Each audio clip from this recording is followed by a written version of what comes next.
Hello there, lads and lassies. Welcome to Scottish Geeks. My name is Derek. We're going to be talking about Doctor Who, Season 10, Episode 6, Extremis.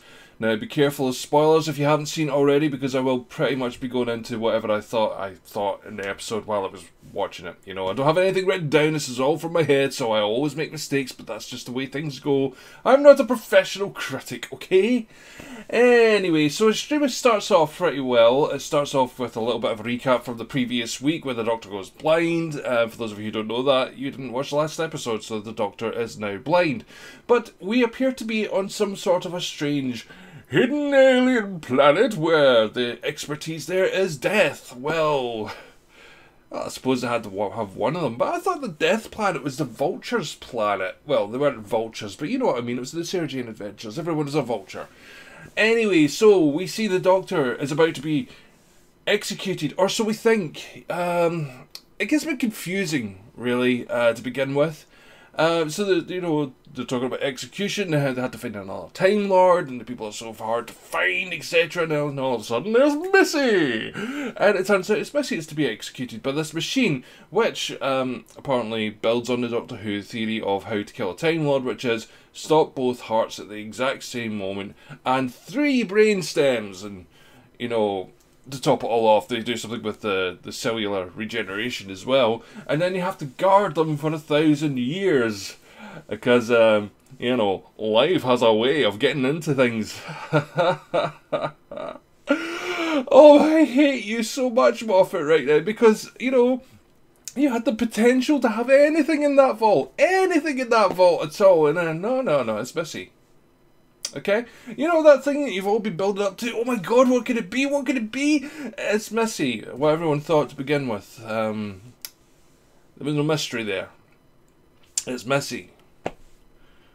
So, anyway, but yeah, so if Missy's dead, how was she playing the piano, you may ask? Well, that comes into it later on. Okay, so, moving on, we get a visit from people from the Vatican, churchy people, and the Pope, apparently, and the Doctor, of course, you know, ha ha ha, I'm blind, I can't see the Pope standing right in front of me.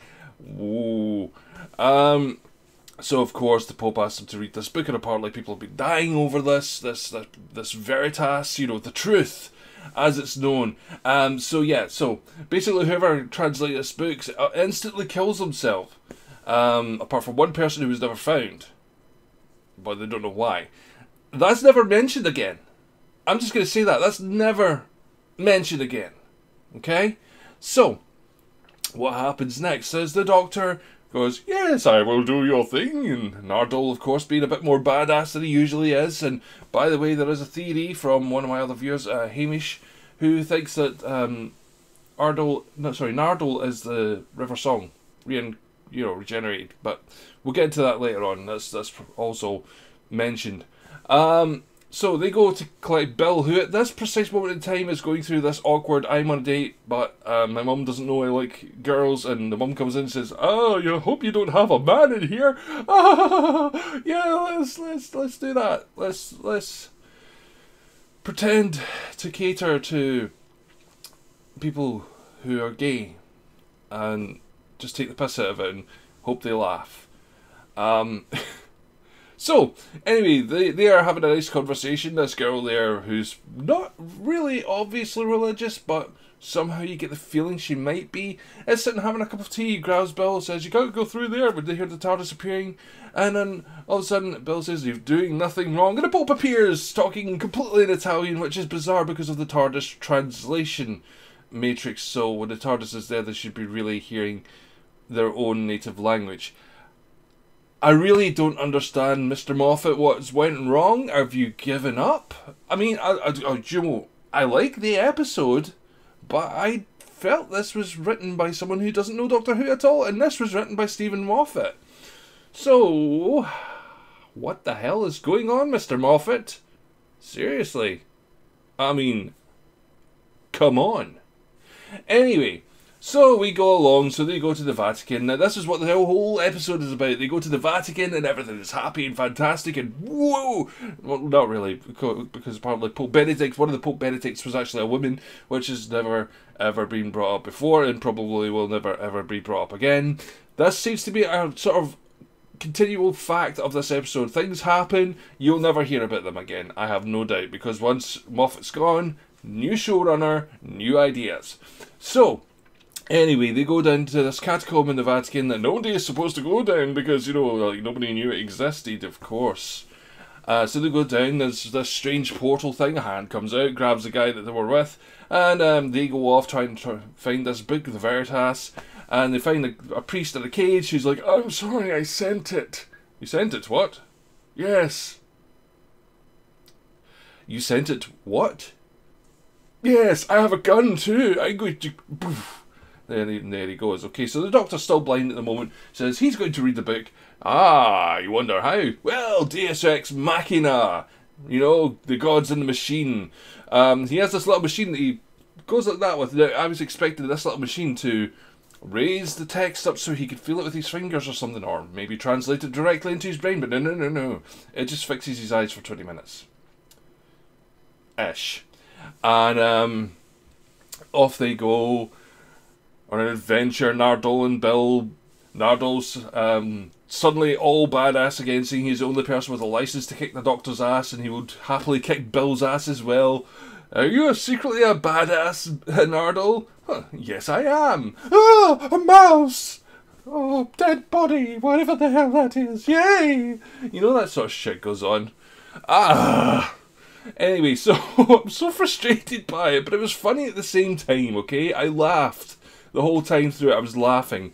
So, of course, they go off in their little adventure. The Doctor does his thing with the head thing, and then all these weird zombie monks appear, which don't get a name, because the Doctor can hardly see them, and they look like Cybermen. I'm going to be honest with you, they look like they are Cybermen, because of the way they move their mouths. They open their mouths, they'll go, to talk. The Doctor can't see them properly. See, he's not seeing properly. He's only seeing zombie monks. Nobody else sees zombie monks apart from the Doctor. So, I think they are precursor Cybermen. Or Cybermen with their hoods off. Okay? That's all I'm saying. That has something to do with the Cybermen. For those of you who never grew up with Doctor Who or you never looked it up, 10th Planet Mondasian Cybermen, open their mouth like that to talk. But anyway, so yeah, Bill and Nardole go off and then find themselves in the Pentagon, then they find themselves in a portal room, and then they find themselves somewhere else, and then they find themselves in Sweden, I think, at CERN, and then they discover that everyone's thinking of the same number, etc., etc. People don't think they're real. So, popping back to the weird portal room, they discover it's not a portal room at all, but some sort of giant projector. They're in some sort of a video game, and hey kids, we know what video games are. Let's talk about Grand Theft Auto and Super Mario Brothers here. So anyway, so Nardole figures out something. He goes, oh my god.